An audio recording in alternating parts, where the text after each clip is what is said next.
What's up, everybody? Welcome to Kinda Funny Games Daily for Monday, October 28th, 2019. I am one of your hosts, Imran Khan, and no, I cannot find the jacket still. And joining me today is Mr. 30 Under 30, Tim Geddes. Tim, how you doing? I'm doing great. There's a good chance Nick threw it out. Nick goes on these tirades where every once in a while, and by every once in a while, I mean approximately once every week or so, he just looks around, he'll see one thing he doesn't like in the office, and next thing you know, the video wall's being thrown out. And you're like, we need that, Nick. And then he gets angry, and then you're like, okay, you know what? We don't need it. I don't think we need it.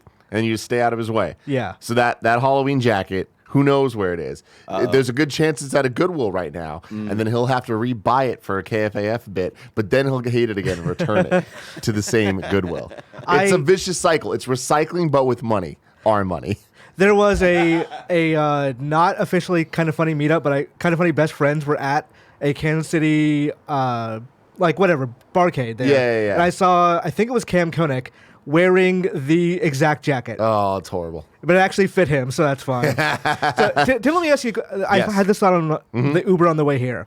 We're coming up on Halloween. Yes. We're days away from it. What do you feel about people who put pumpkins outside their doors, but they're not jack-o'-lanterns? They're just pumpkins. They're not carved. See, those people are fall people. They're not necessarily Halloween people. You know what I mean? They also might be saving those pumpkins to carve closer to Halloween, right? Yeah. But I mean, we're right up on that. I mean, it's still though like the Halloween pumpkins that Andy and Nick carved, dissolved over a weekend. But whose fault was that? Andy and Nick. And then our roommates carved a pumpkin like last week, and it's already like mushed and shit. So Yeah. There's some preservation you have to do with it that I have no idea about, and I assume most people don't know about. But it's always weird to me. Like when I see it out there, it like you said, it's a fall feeling, like the Thanksgiving gourd or whatever should be with it, not the cornucopia. Yeah, not a giant spider. This is Kinda Funny Games Daily, each and every weekday at 10 a.m. live, right here on twitch.tv/kindafunnygames, where we run you through all the nerdy video game news that's fit to hear. If you're watching live, you can correct us when we get stuff wrong by going to kindafunny.com/you're wrong. To be part of the show, head to patreon.com/kindafunnygames, where bronze members or above get to write in, and silver members or above get the show ad-free. If you don't want to watch live, you can watch later on youtube.com/kindafunnygames, or listen later by searching for Kinda Funny Games Daily on podcast services around the globe. Today's stories include Death Stranding is coming to PC, Luigi's Mansion 3 is coming in well received, and Epic is suing testers that let things out. But first, a little housekeeping. Extra Life, we've said it before, we said it again. It's this Saturday. It's coming right up. We're going to be streaming 24 hours of video games for charity for the children. You can join us now on kindafunny.com/extra life or watch us on the actual day. You excited, Tim? I'm very excited. You can also get the shirt by going to kindafunny.com/elshirto to help support. Oh, there we go. Barrett's running in. You can also get the hoodie, I guess. Yeah. You can get a lot of different things. It's a really dope design by Cameron Kennedy. Again, kindafunny.com/elshirto. I like it look a lot. Like it's very, what would you call it? Like 80s, 90s transition? 90s. So transition, I don't know. I feel like that's firmly 90s. When I see that, it reminds me of Saved by the Bell. Yeah, 90s. Okay, yeah, that's fair. And then a big thing that we're at it now, Halloween Havoc, the Kinda Funny pay-per-view. I say that in quotes because no one needs to pay and it's not per view. But it will be live on Thursday, Halloween itself, 4 p.m. Pacific, youtube.com/kindafunny as a YouTube premiere video. So everyone will be able to watch it live together at once, chat together. Is it not called Halloween Hellscape? Halloween Havoc? That Havoc was is the old WCW. pay-per-view. Yeah. Halloween Hellscape. Don't sue us, anybody. Can we just steal WCW pay-per-view names? Like, most of them are fine. Wait, that's hilarious. Halloween Hellscape, I edited it this weekend. It's coming together. It's perfect. Let me just tell you guys, it's fucking perfect. Well, I'm not going to give any spoilers. I'm just going to say, like, maybe some people got screwed a little bit. I don't know. Maybe. Who would think? Thank you to our Patreon producers, Blackjack and Mohammed. Today, we're brought to you by Escape the Invasion and Quip, but Tim will tell you about that later. That's what I do here. For now, let's begin with what is and forever will be the Roper Report. It's time for some news. We got 4 stories today. A baker's dozen. Now, time for the shoe to drop. Tim, the weirdness of Death Stranding to continue unabated. Death Stranding is coming to PC. This is from Kotaku by Cecilia Di Anastasio. I was telling you before the show, like this game, Kojima's not content with the game being weird. Yeah. Everything about the game needs to be weird as well. I am like half sure that the day one game that comes out is going to be entirely different from what we played from reviews. Oh my god. I feel like that's certainly That's part of Kojima, it. dude. Yeah. Who knows? Death Stranding is coming to PC early summer 2020, Kojima Productions announced on Twitter today. Right now, the game is arriving on PS4 on November 8th. Here's the tweet. Thanks to all of you who have been supporting hashtag Death Stranding. Death Stranding release on PS4 is November 8th, 2019. Furthermore, Kojima Productions is happy to announce that Death Stranding will be coming to PC in early summer of 2020. Hashtag Kojima Productions, hashtag Death Stranding PC. Sony is publishing Death Stranding. It was announced as an exclusive for their PS4 console. Traditionally, Sony's big games have stayed on the PS4, but lately it looks like that's changing. Some of these higher interest games are apparently making their way to PC after their PS4 debut, like Journey and Neo. 505 Games is the one who's actually publishing on PC. Asked which store it will be sold on, publisher 505 Games would not answer at this time, which to me sounds like we don't know yet, or we're still talking Waiting to for Epic. that money, dude. Yeah. We're waiting for that money. To me, the weirdest thing about this is the 505 Games part. It coming to PC, not surprising at all, Yeah. I would say. There was like a thing a couple of months ago where the only on PS4 thing dropped out their branding. Yeah, and we thought that that meant that they were going to announce it at Gamescom, but they didn't. Yeah. So a couple months or a month later, whatever, here we go. Mm-hmm. It's happening. Again, not a big surprise it's coming to PC. We've seen this with a lot of the PlayStation exclusives, like even like Street Fighter 5, right? Even recently, like Detroit. Yeah. Like that's a which is, fairly recent game. And that's, I think, an even weirder case than this. But for me, the thing that I don't fully understand is Kojima Productions' deal with PlayStation. It seems like PlayStation has been doing these deals that are for exclusives, but they feel different than what's traditionally done. Another example would be Square with Final Fantasy VII Remake. Right. It's still weird how that game is talked about, where it's coming first to PlayStation 4, but there's still no official mention of it coming to Xbox. Yeah. Which I assume that's part of the deal. So, like, Sony is, if nothing else, a little petty. That's when it comes to the Xbox. They don't want people mentioning. Like, have you been playing Modern Warfare at all this weekend? Have you noticed? Or okay, if you haven't been playing it, but I'm guessing people have noticed that on the multiplayer screen, if you're on PC, it has complete crossplay. It'll show you the Xbox logo, the PlayStation logo, and the Battle.net logo. If you're on PS4 or Xbox One, it just shows you like a PC mini tower or a controller. Yeah. Or like a TV screen, I think it is. Yeah. So like they don't want the other logos on there. It's so weird. I assume that Sony, when they make these deals, say, hey, if you want to be on PC, that's fine. But we don't want the Xbox getting an advantage from a thing we're bankrolling. But so do you think that Final Fantasy is coming to Xbox? I think it is eventually. Yeah. How long that exclusivity window is a different question. Or it's another question is Final Fantasy VII Part 1 only first on PS4, or is it like Part 2, 3, 4, whatever, all those on PS4 first and then coming to Xbox? I mean, but at that point, it's just so late in the game. Like, is there any chance of Death Stranding coming to Xbox? I'd say no. I'd say Sony locked that up. If they did anything, it was to make sure this game does not come to Xbox as well. I think they don't consider PC necessarily like a loss of sale for a PS4. I think they do consider Xbox a loss of sale for PS4. Yeah, it's just interesting how this is all happening, because I feel like back in the day, exclusives were a bit more well-defined, and now just especially with the PC side of things, which I've never seen as a threat to the other systems. And at the end of the day, I think exclusives are good because when games are built for a system, they tend to be better because they're better suited for that platform. But why gatekeep the games from anywhere? If they can go everywhere, let's put them everywhere, right? I mean, Death Stranding especially is a very interesting thing because it's on the Decima engine, which is the Horizon, all that stuff. So they would have had to port that engine to PC to get this game running, right? Yeah, that's interesting. So I wonder. So the initial thought for me was, oh, is Sony giving up the ghost on like other PS4 exclusives coming? But a second later, it's like, no, of course not. Like, this does not mean Last of Us 2 or Horizon or any that Will are be coming. on PC. Yeah, because those are all internal studios.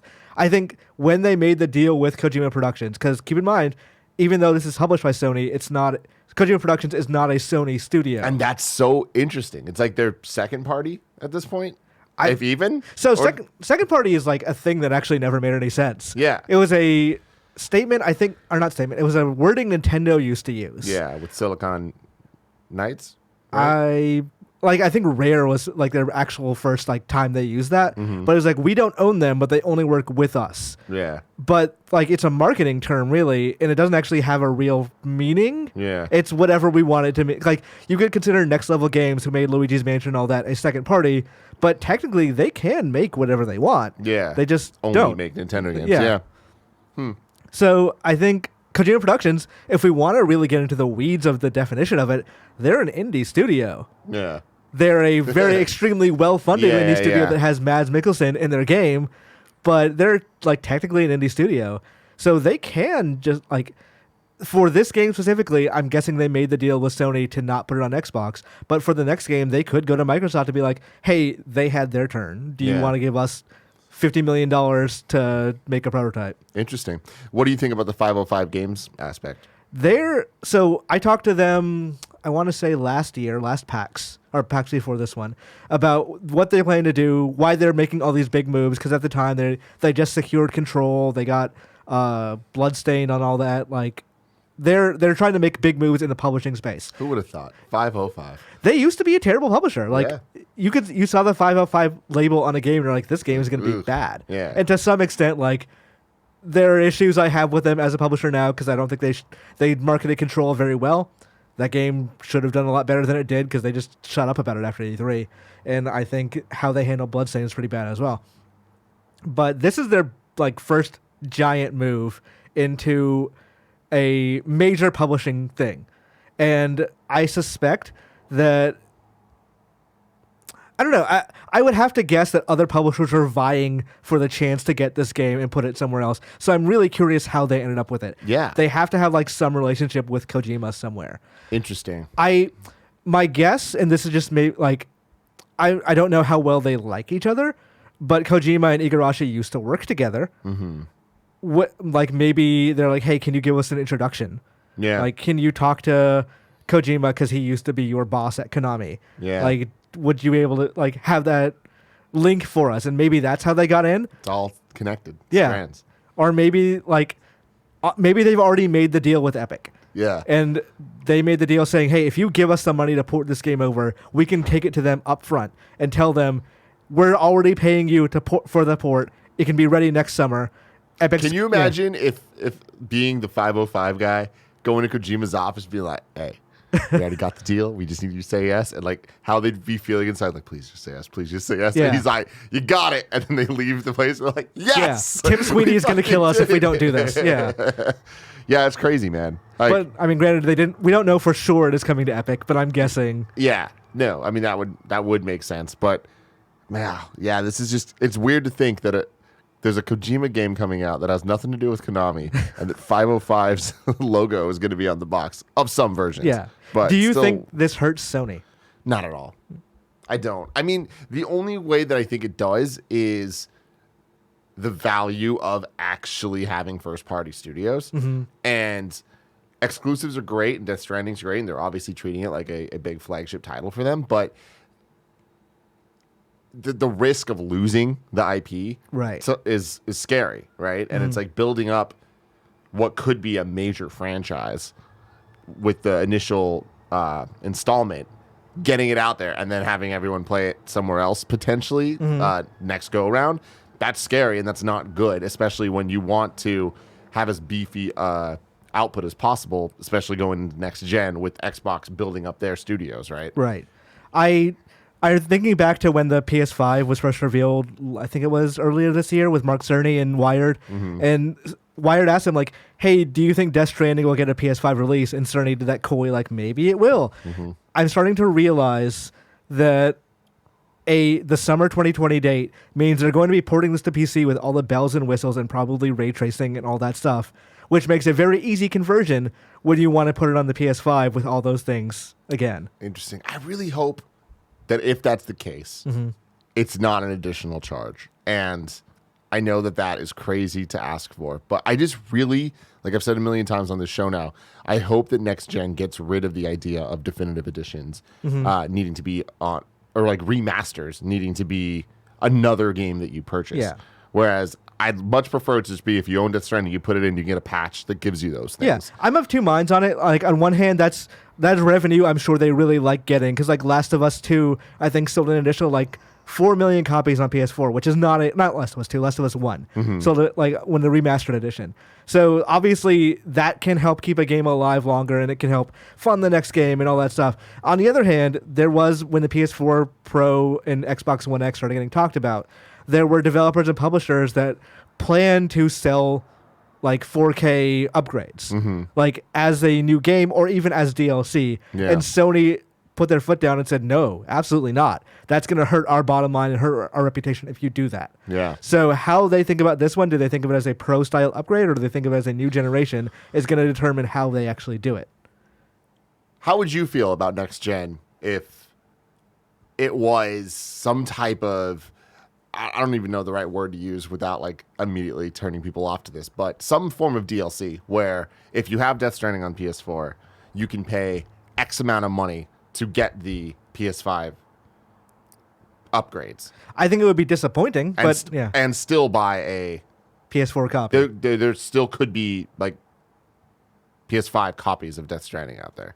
That's how Ubisoft did it with Assassin's Creed 4, where if you bought the PS3 game and put it inside a PS4, they're like, hey, just pay us $10 and we'll give you a digital copy. That's a slippery slope, though. It is a slippery slope, but I would be disappointed if they did that, because it's not 2013 anymore. Yeah, it's not, and they would immediately, it would turn into a thing of not launching with all the options and like having it be a drawn out experience of you get the game and then they're gonna try to have another hype cycle of, and now the new pack's coming out, and it's like that's not going to be good. Also, I feel like that method encourages used sales, because like if you could get the PS5 copy of Death Stranding for, let's say, $50, or a PS4 copy for $10 at GameStop, and then you pay $10. Yeah. So I assume they're not going to want to do that. Yeah. I think we're in a world where if you buy the new iPad, then you just get like the whatever version of iPad, like the apps and games you already have, just on a better screen, whatever. I think that. I hope that's true, man.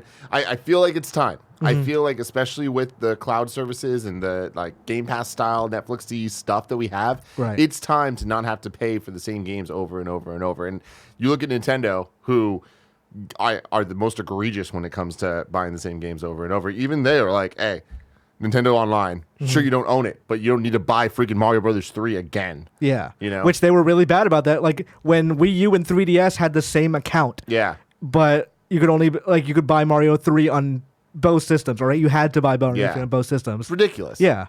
But it's encouraging to me that they've been showing Spider-Man with the PS5 stuff of like, hey, look at what we can do with this game. There's be no loading, anything like that. I would be really into if they were able to like you can put a PS4 game in there. It takes advantage of all our stuff now. Like that. There's some part of my head that thinks that that's part of the reason they delayed Last of Us 2. Is to have that kind of upgrade when the PS5 comes out of, hey, if you just buy this game once, you're fine putting in the PS5 and it'll just be that version. Yeah, I mean, I feel like that would have been the case even if it was coming out in February, though. Like, I don't think I assume they're doing the work for it, though. Yeah. Oh, maybe you think, because they'd have to announce that. They'd make a big deal out of that. But we're still expecting PS5 announced February, right? Right. Or like blowout. That's my assumption, yeah. Yeah. They could make us wait forever. Who knows? And it could just be a random Eurogamer article that just goes up. It could be this E3 is all about us. Yeah. Like, it worked out pretty well for them on PS4 because like they had their initial thing. It was like, oh, this looks cool. But it wasn't until E3 when those pre-orders started that people really started beating that PS4 drum. Yeah. That's partly because Microsoft fell down that same E3. But still, like it worked out well for them. But when back to the Death Stranding thing, when I asked about, do you think it's bad for them? The thing I'm thinking about is why announce this today? Yeah. What, like we talked about it rumored for Gamescom. Gamescom made a lot more sense for this announcement. Why a week before release? I mean, for whatever reason, my gut tells me there's no weird thing going on. It's not some nefarious situation. Right. I don't think anyone's trying to screw anyone over Yeah. here. I think, honestly, I feel like it's coming together quick. Mm-hmm. Like, I feel like this is just news that they can finally announce that maybe they weren't ready to at Gamescom. Right. And now they're like, well, shit, we have it. Let's just put it in a tweet. I think, like, it probably makes sense for them from a consumer-friendly perspective of, hey, if you don't want to buy a PS4 for this, you don't have to. Yeah. Like, we're telling you maybe last second, and, like, that may not be great for Sony, but honestly, PS4 sales have kind of slowed down anyway. But if you have a PC that can play this game, it's coming. You'll have to wait a while. I might be wrong about this, but I just feel like if you are in the market for Death Stranding and you don't have a PlayStation 4 and you want to play Death Stranding so bad that you would buy a PlayStation 4, I don't think you're going to wait till summer 2020 to play this game. Yeah. It's also one of those things of it's a narrative Kojima game that theoretically, I'm not going to say it does or does not, would have some twists in the plot. So are you going to be able to hold off outside of the internet for, God, how long is it? It's 8 months. Yeah. I doubt it. I mean, that's the thing is I feel like the amount of people that this might sway to not buy this game or not buy a PS4 now is very slim. Yeah. To the point that it doesn't matter. This is good for people who are on PC and want to play this game but do not want to buy a PS4. Aside from that, I don't think it really damages anyone. Mm-hmm. It's just a weird timing of the announcement. This is not a GameCube Resident Evil 4 to PS2 Resident Evil 4 situation. Yeah. Because that was a situation where the Resident Evil fan base was on PlayStation anyway. Mm-hmm. It was people who, like 100 million people in the world already owned a PS2. Like, that legitimately did screw the GameCube out of that, like, launch hype. Yeah. This one, I think it's an entirely different situation. Yeah. What was the quote? If Resident Evil 4 comes to PS2, I will cut off my own head. Gotta love it. Gotta love it. I mean, in fairness, like, he did leave Capcom right after that. I thought you were about to say, in all fairness, he cut off his head. Well, there was a enemy in God Hand. I think it was a Chihuahua that is named Mikami's decapitated head or something like that. Yeah. Gotta love it. So he made good on it. I love Capcom so much. There's always such weird ass shit. Like, Barrett, you probably... I don't know if you ever even heard the story, but this is an old IGN legend. All right. Okami printed. Oh, yeah. With the fucking The Wii. IGN The Wii watermark on the cover of it. It's so weird. I have that version, like, and they let you just get free posters after that. Like, hey, if you just want to place your cover art, we'll send you some new Okami art. So like, fucking sure. funny. Like, how did that get approved? Like, I just don't get it. That, like, dude, they must have had a Tim Geddes on art that day. Just like, yeah, this works. Like, have you ever seen a thumbnail I made? Oh, God, yeah. Don't look close at it at all. It's bad. Yeah. The amount of times I just take an image and flip that image and put those images next to each other and hope people don't notice that there's a fucking clear line in between. Or it's like, I can stretch this out. Sure, it's only 320 by 320, but We'll make it'll it look work. fine in Yeah. 720p. Speaking of looking fine at 720p, Luigi's Mansion 3 is out. Damn! Or not out, but reviews are Damn, out. that was good. A few reviews for you. Game Informer gave it an 8.5 with unique puzzles, diverse floor themes, and exciting boss battles. Luigi's Mansion 3 is a spooky delight for players of all experience levels. Seasoned Ghostbusters and rookie paranormal enthusiasts alike would do well to look into Luigi's latest eerie adventure. That's from Brian Shea. IGN gave it an 8.3. Mario, it turns out, isn't the only plumber in Nintendo's employ who can carry his own great game. Luigi's Mansion 3 is so much fun, so charming, and so smartly designed. Moving forward, I really hope we get more than 3 of these games every 20 years. It's absolutely the best Ghostbusters game ever made. It just happens to star Mario's scaredy cat brother rather than Peter Venkman or Ray Stantz. That's from Ryan McCaffrey.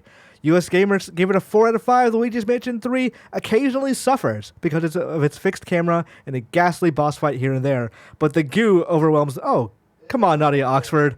Overwhelms the bad in this haunting adventure. Sucking up stuff with your poltergust is still satisfying, and slamming ghosts into each other feels so right. Damn, this is the horniest review I've ever read.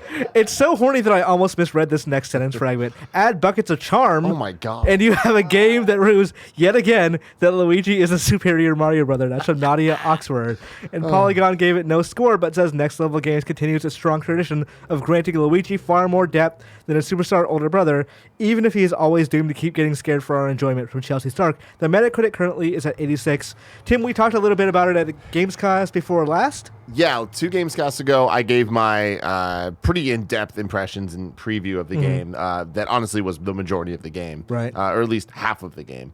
And as you get towards the end, I feel like it kind of speeds up a bit. I haven't finished it yet. I'm really close, though.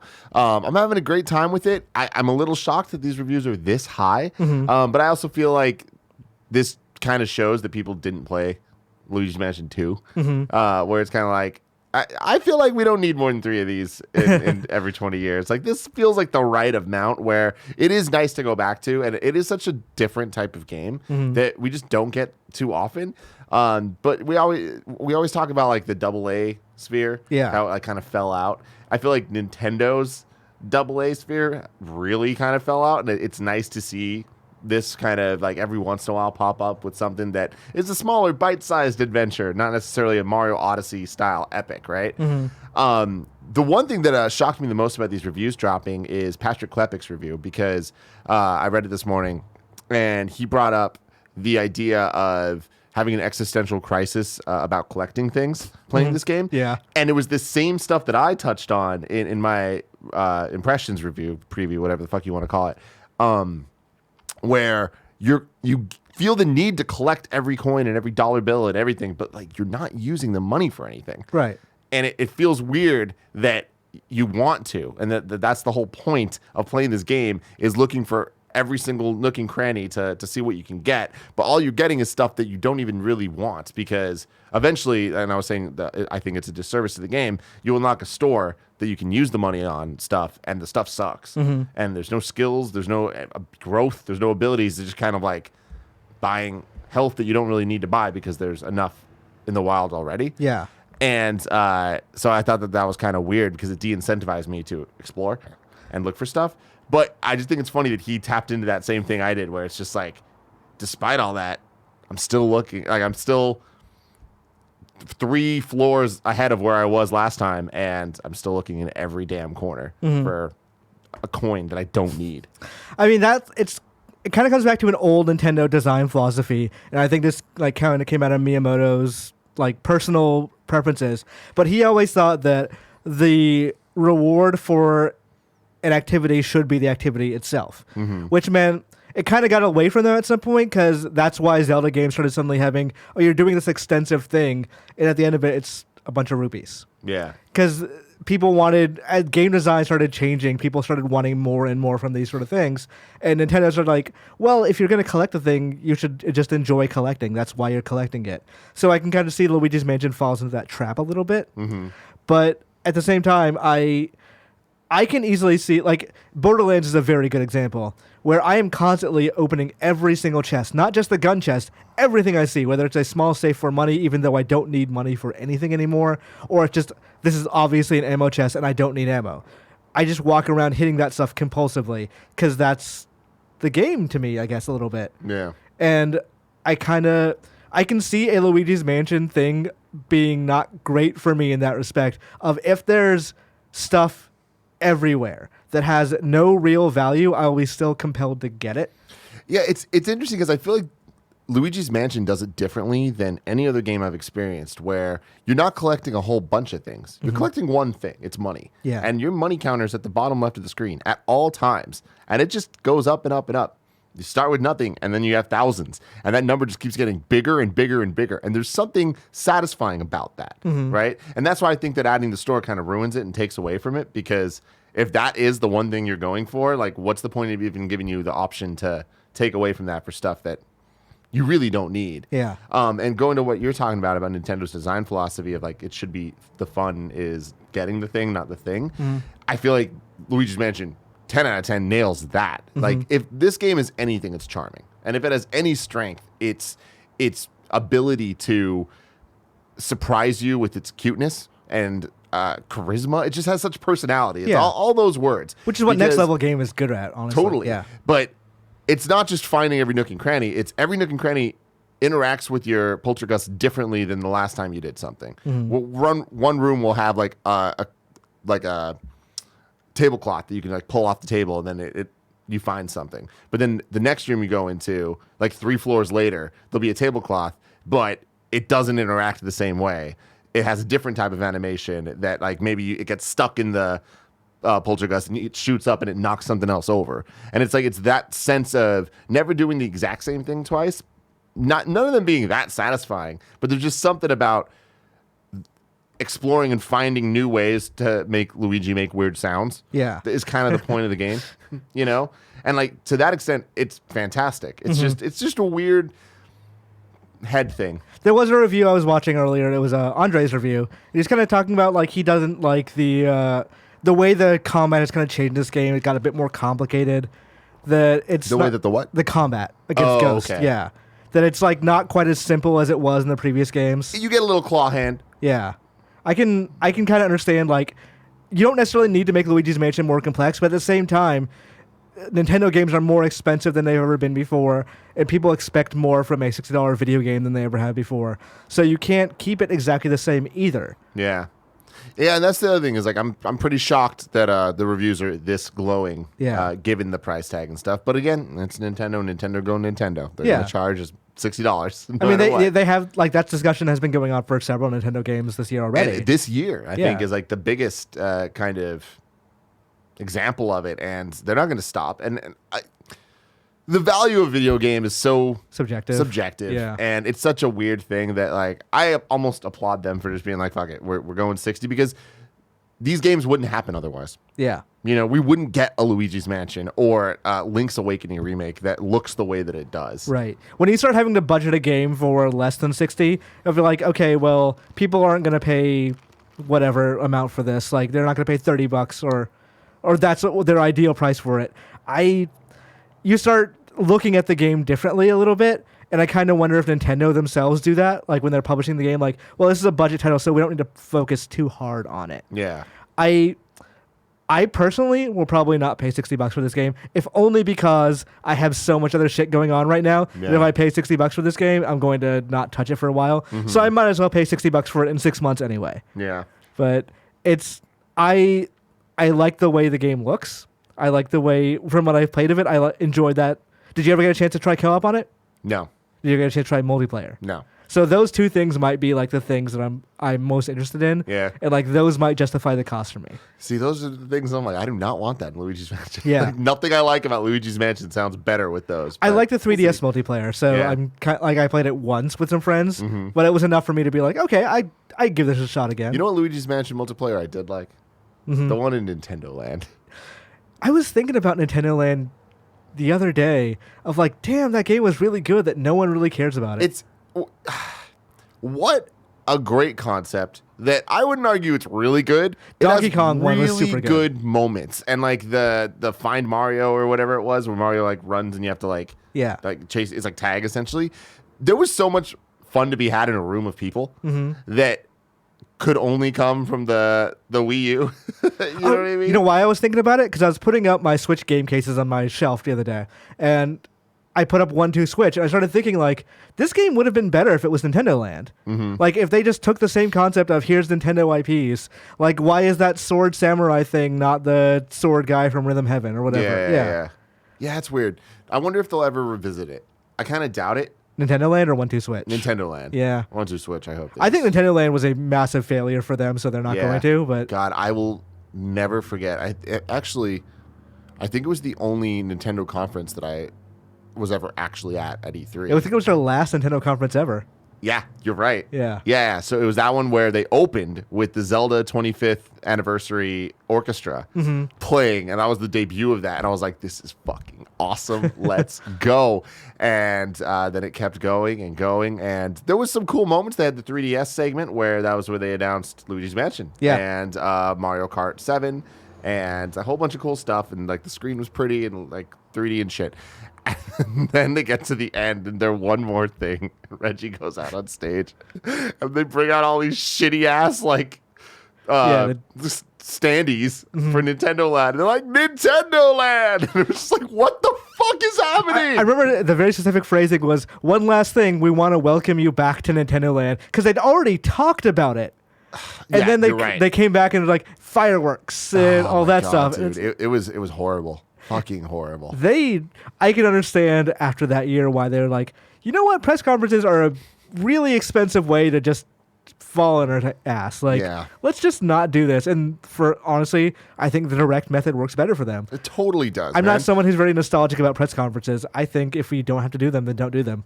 I love press conferences so much, but Nintendo Direct, I think, it's the ultimate delivery mechanism for Nintendo. You need to be able to have the style and the ability to just be like, you know what, fuck it. We're owning a voice for those things to work. And I think that's where State of Play is kind of struggling just a little bit to find its footing. It'll get there, though. It's got Nintendo's voices now is the problem. And like... I don't know. It doesn't. I feel like, So, I wish that they would copy It's got a bad Nintendo emulation more. of Nintendo's voice. They just have a sterile... random female's voice. It just doesn't like, who is that? Yeah, but Nintendo sometimes does that. But when you see that, you know this is a lesser Direct. Yeah, totally. But even then, though, I feel like the writing is still more Nintendo, and I feel like even the voices, there's just a bit more fun to it. Whereas like the other one, it sounds like Alexa's talking to you. Right. I think part of the problem is if you go to watch Nintendo Direct, and they open that like screen, you see Kirby, you're like, oh shit, Kirby game. And I've known Kirby for 30 years, whatever. Like, I love that character. This is going to be a Kirby title. If you see a State of Play, it's like, oh, it's Daniel Fortescue. Cool. Yeah, cool. Yeah. Medieval. Not like nothing. I know a lot of people are very nostalgic for old Sony stuff and all that too. Like, I'm not gonna. Hey, you're sitting with Mr. Crash Bandicoot himself. Yeah. But when it comes to the nostalgia stuff, I feel like PlayStation has gotten there because they have enough of a history at this point, right? Decades, which is crazy to think about. But we are seeing the well dry up pretty quickly of IP that they can go back to remake because I'll never forget at PSX when they announced Medieval. I was just like, all right, here's the thing. Here we go. Medieval should not have been a remake. It should have been a new game. Totally. That would have made so much more sense. Yeah. They've remade the game before on PSP. It wasn't good then. Like, I don't think there's so much nostalgia for... I think they got drunk off Crash Bandicoot sales. They saw like, oh shit, clearly this is working. Why don't we do ours? And then it worked for Spyro, but that wasn't PlayStation anymore. That was Activision being like, oh, there's fucking money, baby. Yeah. And then, PlayStation was like, we need something. And they just... Unfortunately, a lot of the classic PlayStation titles weren't PlayStation. They were... Final Fantasy VII or Metal Gear Solid. Yeah. So, if you had to pull one game that has not been remade from the PS1, fuck, man, I don't know. Like at this point, I think they gave me the Crash trilogy, like and Crash Team Racing. I don't know. Like I cannot believe I got Crash Team Racing. That is the most insane thing to me. But yeah, PS1 game. I don't know. For me, the answer is Vagrant Story. Okay. They absolutely need to remake that game because it was actually well ahead of its time. It was honestly, even today, one of the best written Square games like of that generation and probably future generations as well. I would love to see them take another, like, even if you just give it like PS3, even late PS2 graphics, I'd be super into it. A lot of people in the chat are saying Ape Escape. Oh, Ape Escape is also a good example. There have been rumors, right? They were hinting at something, right? Yeah. Because they made that new Twitter account for it. Yeah, there was like some kerfuffle about it a couple months ago, but I don't think it came to anything yet. No, and all those things are saying about the new PS5 controller of like you have resistance when pulling triggers and stuff like that. Ooh. That seems like it would work really well with the Ape Escape. Yeah, I've never been an Ape Escape guy. Just wasn't my jam. I've never played a game to completion, but I like every time I sit down to play one, I'm like, oh, this is fun. This is the thing we're talking about, Luigi's Mansion. Of it's a simulation to do fun and cute things. Yeah. Like that is Ape Escape. Yeah, I think I don't know if I ever actually played the first one. I think I might have only played the second, and that's why maybe I'm not so up on it. All right. Moto. Epic Games. They're suing a Fortnite tester who leaked Chapter 2. This is from Polygon by Nicole Carpenter. A Fortnite user experience tester is being sued by Epic Games for spoiling Fortnite Chapter 2. Epic filed the lawsuit today in a North Carolina court, alleging that Ronald Sykes, known online as Invisible Llama 9, leaked information about Fortnite's now revealed Chapter 2. Oh, Ronald. Earlier in October, Fortnite went offline for 2 days. Epic claimed that a black hole had engulfed the game. This, of course, was all part of a marketing plan. The game returned with a new map and other significant changes. It's an event Epic had been building to for months through its first 10 seasons, spread inside and outside of Fortnite in hints and Easter eggs, according to the lawsuit.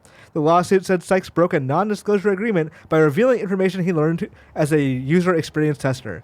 He did so at the expense of Epic and those in the Fortnite community who are anxiously awaiting the new season of Fortnite, only to have some of Epic's surprises spoiled by Sykes' leak, lawyers wrote. Sykes played Fortnite's new content in September, and 3 days later, he tweeted to another Twitter user that he played Season 11 and could tell you all the new stuff, according to the lawsuit. He tweeted again from another account and revealed that in Fortnite Chapter 2, players would be able to swim. Sykes continued to post about Fortnite secrets, including an image of the new map in the lead up to the event. There's a bit more of this, including the fact that Epic has sued about this specific thing before, when a QA person leaked some stuff from Season 2 and 3. I want to kind of get into the fact that how can you be that dumb to go onto Twitter and say, you will not believe the game name that they search. Secrets, I'm telling you right now. Not delete the tweet, because I checked because it's still actually up. Wow. Damn. And then proceed to keep leaking from a different account that's easily linkable to that one. Man, dude, it's slippery slope. People, they get that high of secrets, of knowing something that other people don't know, and then it just like, you see how it escalates. Yeah. Where it's like, you know, we've been on the internet a long time. Yeah. When things like this happen, when you're on the reader side just looking at stuff, one thing happens, there's someone that claims their uncle works at Nintendo, blah, blah, blah. And next thing you know, it's back and forth, back and forth, back and forth. And it's like, picture it didn't happen. And it takes only so long before the leaker goes, all right, fine, here's a pic.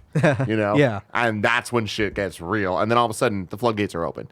They're going to say everything they possibly can. It's especially like video game culture has, maybe it's not just video game culture, maybe I'm just not keyed into movie culture enough, but the fake spoiler is something I feel like is fairly unique to video games. I don't think so.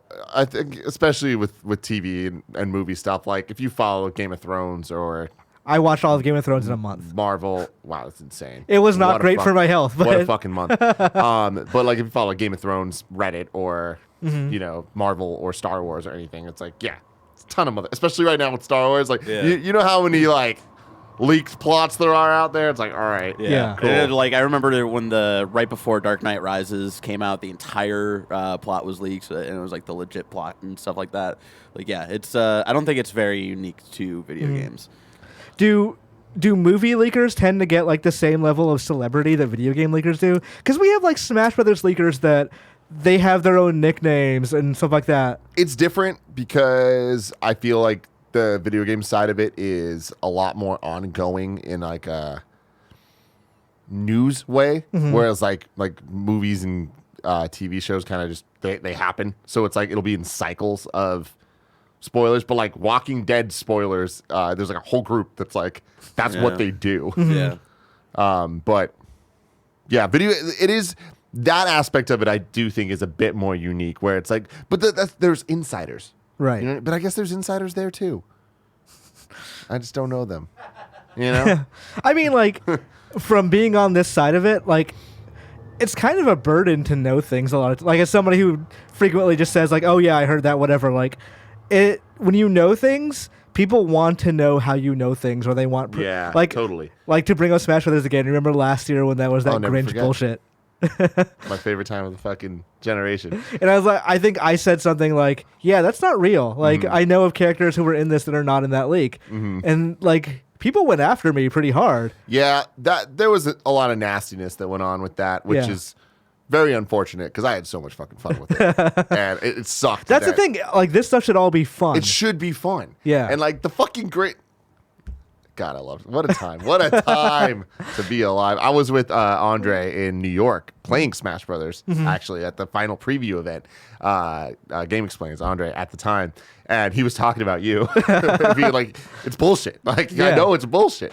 But yeah, it's Yeah, I think funny. he and I were having a conversation of like, yeah, we both know this isn't true. I was like, are you doing a video on it? He's like, I'm not going to do a video about a thing I know it's false. Yeah, And it's like, yeah, that's a totally reasonable thing. gotta love it, man. But what do you think about Epic's decision to like actually sue these people? Do you Good. think good? Yeah. Fuck them. Seriously, it's like no, there's NDAs. Like you sign this shit for a reason. Yeah. Like I'm usually not big on like cheerleading a corporation for doing whatever, but Yeah, if totally. you sign the NDA, Yeah, that's the don't thing break is the NDA. if they got the information some other way and it was like leaked or some shit of just Yeah. like any other which way, and they were suing, I'd be like, maybe that's not such a great idea. yeah. This was a business transaction, and one person fucked up their side of the deal. Yeah. Very bad. Like when I was doing news reporting, I tried not to use information for people who signed NDAs because I didn't want them to get in trouble for like having loose lips a little bit. Yeah. Even if they did initially fuck up, it's not my job to get them in trouble. Yeah.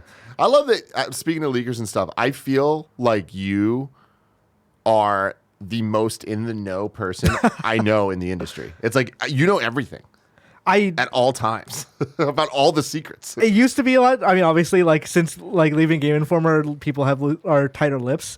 But it was a thing of it's. I like finding out about things. I like sitting down and talking with people. Like, hey, what are you working on? What do you like? And people were. That's the thing. Video game secrecy is such a dumb concept.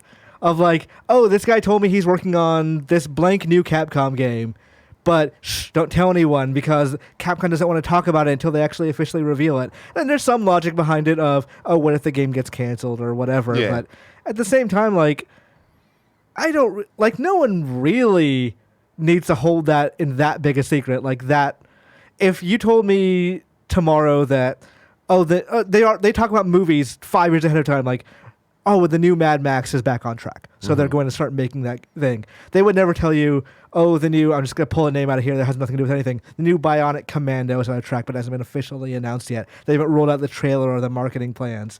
And like that would be like, oh my God, there's going to be a new Bionic Commando? Like this should be on everything. Let's like put it at the headlines of Kotaku and all that. Like, who cares? Like, I care. I like the hype, man. I mean, like the pomp and circumstance of the proper announcement. it's good to get hyped about it, but I find the idea of getting spoiled on announcements to be insane. Yeah, I don't know. I enjoy announcements so much, and I know last year at E3 there was like a big kerfluffle about this between like games media people on where the spoilers fell, right? Yeah. And like I feel like it's a go with your gut type thing where I don't think it's a this or that. It's more context sensitive where I feel like the closer we get to E3, the less I want to know about anything. Because like I'm gonna be sitting and watching 8 hours of press conferences. I'd rather that be as impactful as possible, Right. For my experience. For me, selfishly. from a work Fuck perspective, everyone else. from a work perspective, I want to know as much as possible so I can have it prepped. Yeah. From like a general like gaming perspective, it doesn't matter to me personally if I find out about Elden Ring through a leaked listing versus them announcing it on stage. Honestly, I prefer to find out about it earlier from a gaming perspective because then I have time to sit down and I digest and think about it and be like, okay, this actually sounds super cool. I want to know more. And that eventual teaser trailer is more. If I just saw that teaser trailer at Microsoft conference, I'd be like, I don't know what the fuck this is, but that's super cool. But also, it doesn't really help me like digest it anymore because it's between 15 other announcements. Yeah, I'm glad there's people like you in the world. But on the other hand, like I understand the perspective of a developer worked hard on this and they want to see it revealed that certain way. I just think culturally we shouldn't rely so much on that, like the impact of the announcement. I think games are cool no matter how we find out about them. Yeah, but they could be cooler when there's a lot of thought put into it. You know what I mean?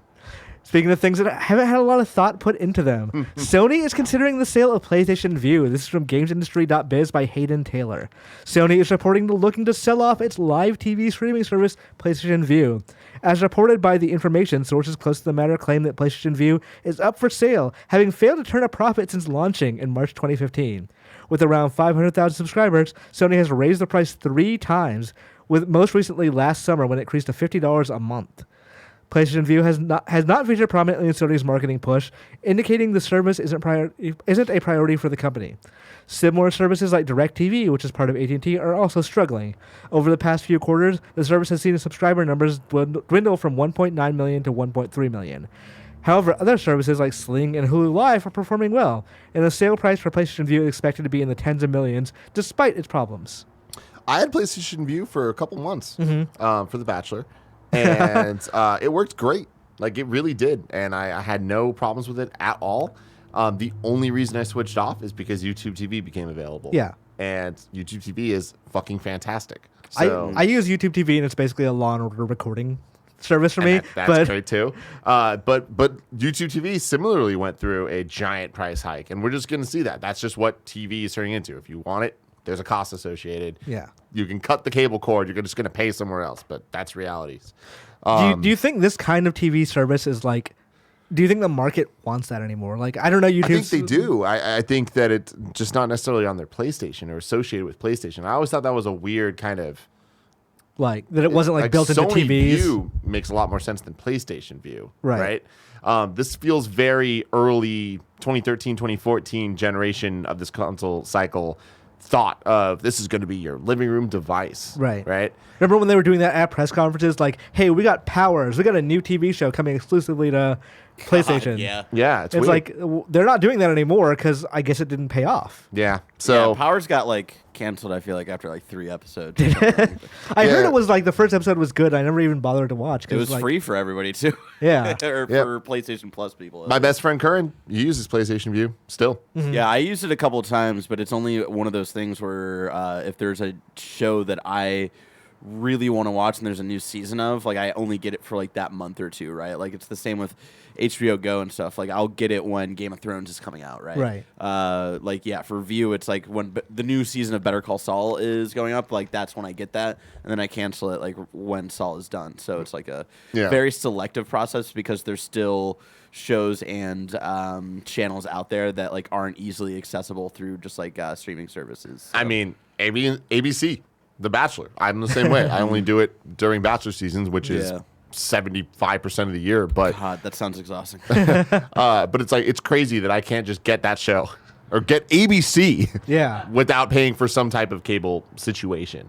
You'd figure like kind of Disney Plus would have all that ABC stuff. You would think. Like they don't. Yeah. Hulu gets it the next day though. Yeah. And I ain't no sucker bitch. You know what I mean? I need to know. I'm subscribed to Hulu for like mostly for like Good Place and Superstore and all that. And like a friend told me yesterday that they're starting to delete old episodes as it airs. So like old episodes from this fucking season. Upsetting. That's so fucking dumb. Like I'm so glad that I'm catching up with the Good Place at the time that I am, because when I logged in Hulu a couple of days ago to start season 4, the first episode was like expires in 9 days. I was like, oh, I haven't seen Hulu do this in like 10 years. What the fuck? Like if I were someone who just heard about Good Place, was like, oh, I should watch this. I have a Hulu subscription. I'll like go through it, and then I get to this season and it says start on season 5, episode 4, not episode 1. I'd be pretty pissed off. Like, that's the kind of thing that drives people to piracy. Yeah. But Good Place is really good. People should watch it. Yeah. But the future of The Good Place is so far away. If I wanted to know what comes to the mom and grop shops today, where would I look? We'll have to find out in just a second, because first I want to tell you about our sponsors. This episode of Kinda Funny Games Daily is brought to you by Quip. The best way to ease back into your post-summer routine is to start it up before September. And you're a little late for that now because it is definitely the end of October. Doesn't matter, though. It's never too late to change your oral health. I use Quip every day, twice a day. Growing up, people told me you're supposed to brush your teeth 3 times a day. That seems excessive to me. Timed sonic vibrations cover the basics of every part of your mouth and just take 2 minutes twice a day. The mirror mount puts brushing front and center in your bathroom, so you'll remember to bookend the day using your new brush. And the lightweight, compact design means you can bring it along with you on those last summer weekend getaways. Gotta love it. People brush way too hard, and some electric toothbrushes are too abrasive, but this built-in 2-minute timer pulses every 30 seconds to remind you when to switch sides and help you clean up your whole mouth evenly. It's fantastic. I love Quip. Most people here are kind of funny. Use Quip. Love Quip. Greg Miller, he's been on vacation. Does he have his Quip with him? Yes, he does. Did he bring the little mount that turns into a carrying case? Yes, he did. Because why wouldn't he? It's so easy. It's so great. Brush heads are automatically delivered on a dentist-recommended schedule every 3 months for just $5. A friendly reminder when it's time for a refresh and to stay committed to your oral health. I love Quip, and it's perfect for getting you back into a routine that you might not even be in when it comes to your oral health. Quip starts at just $25, and if you go to getquip.com/KF right now, you can get your first refill pack for free. That's your first refill pack free at getquip.com/KF.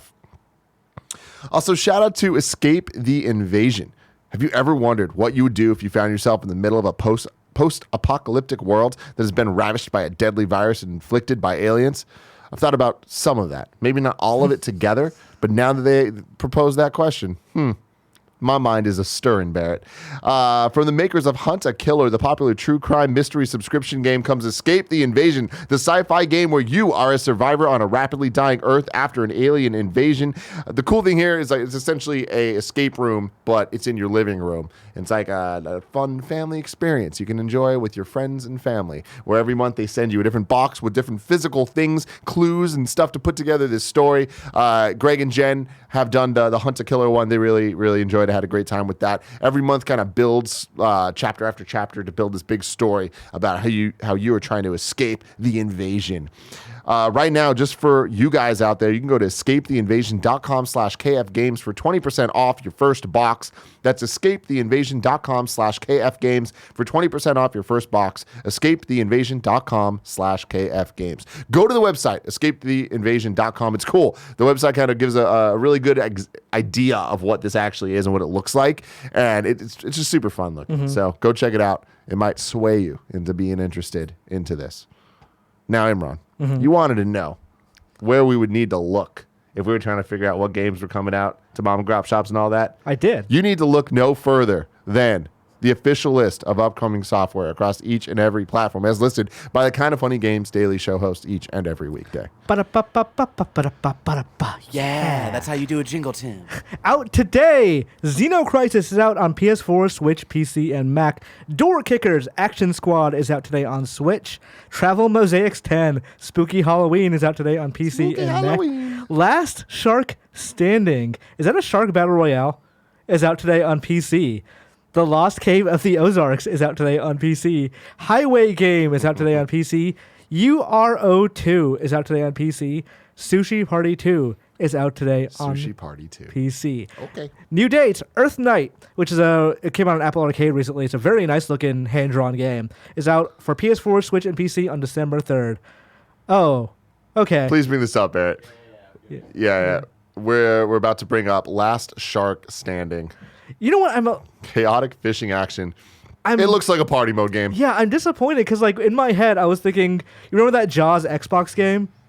No. So it was like a 3D, like, GTA style game where you play as Jaws. And, like, literally, like, finding key cards and stuff like that.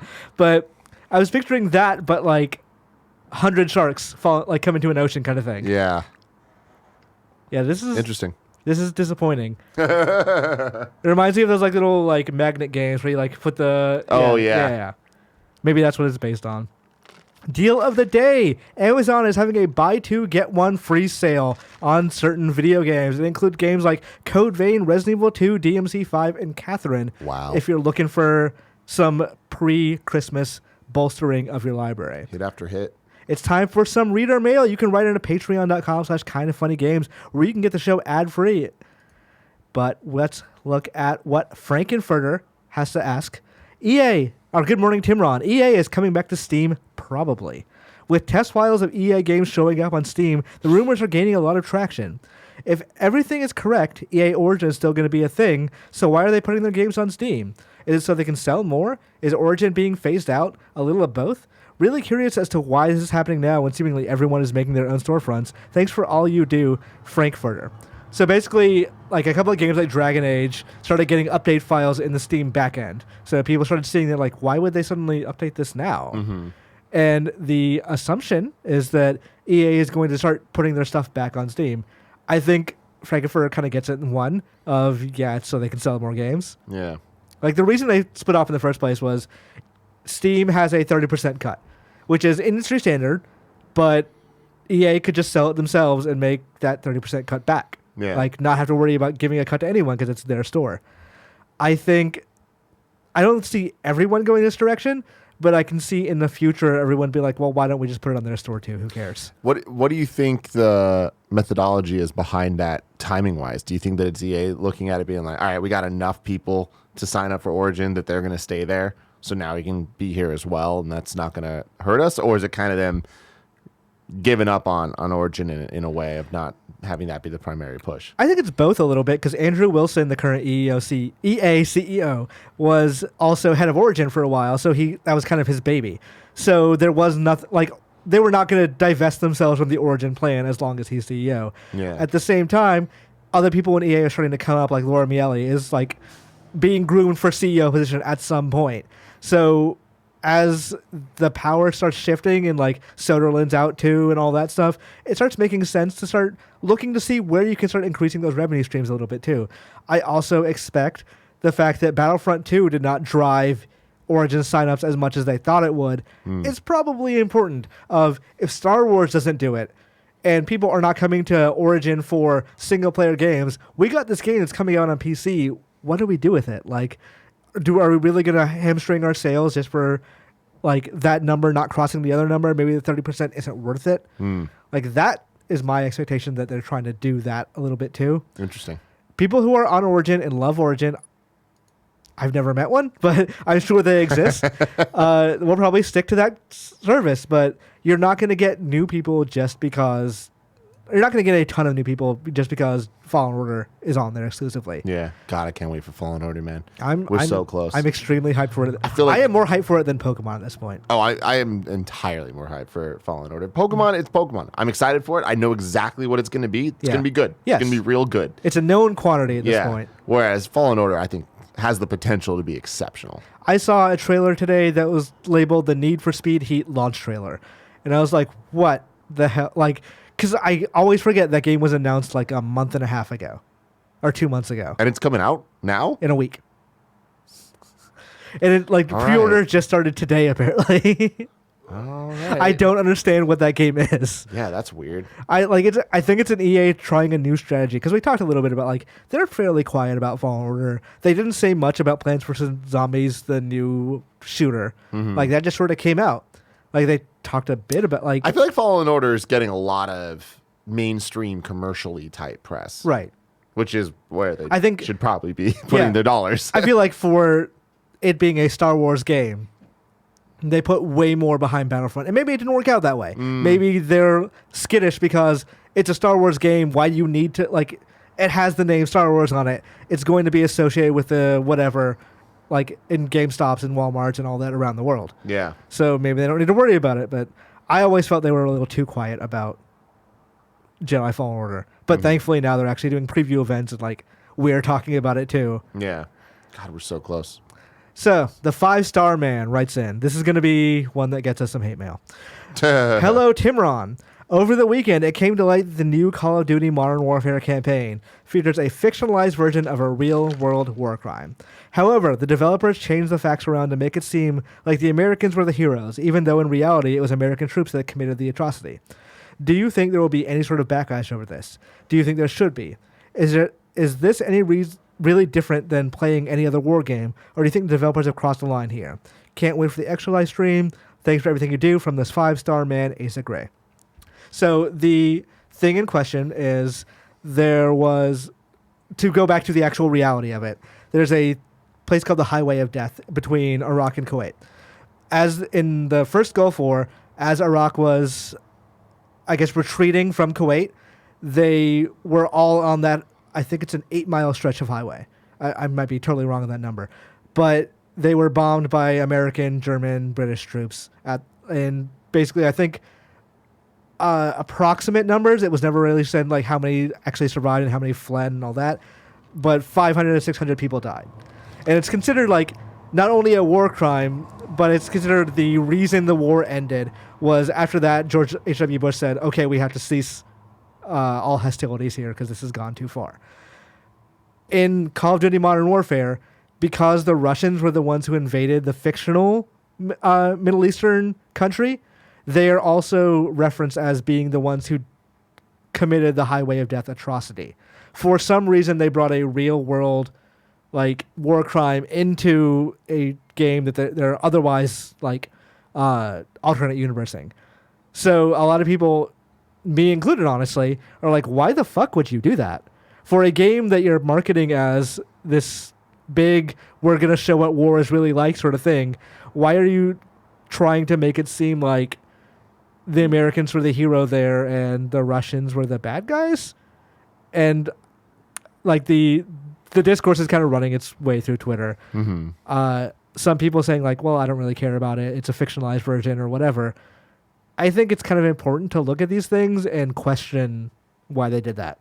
Like, I'm sure there was a meeting going like, I'm sure this passed by many people's eyes and like they made a decision. But I'd personally like to know, like, why do you feel this bolstered your story a little bit? Yeah, it's weird that this would be the lone example of real historical things being brought into the game. There's another war crime where they did the exact same thing in the game. So I didn't look into that too much. Okay. But apparently there's two examples. Because if it was like a whole bunch of them, then I'd find it a bit more like, okay, like this is just what the decisions they're making. It being one is, I think, a little weird. Yeah. This is definitely out of my element when it comes to any of this because I don't want to talk about it too much because like I want to hear what Infinity Ward has to say about it. But it's one of those things that like with all the other stuff with Modern Warfare, which I hear is a fantastic game. I haven't played it myself, but I hear that the campaign is actually really good. This thing kind of stands out, so I'd love to know exactly what they're thinking of.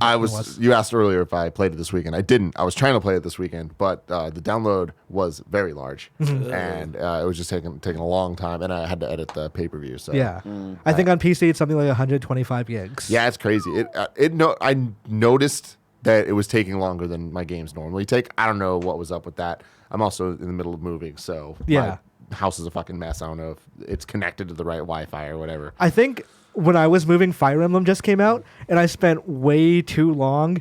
Like, I would pack a box and play Fire Emblem for like an hour. And I was like, this is a terrible waste of my time, but I'm really addicted to this game. So once you start like getting to that motion of playing games when you should be moving, it's a slippery slope. Oh, totally. To the point where like movers came and not everything was done. Yeah. Basically. Yeah.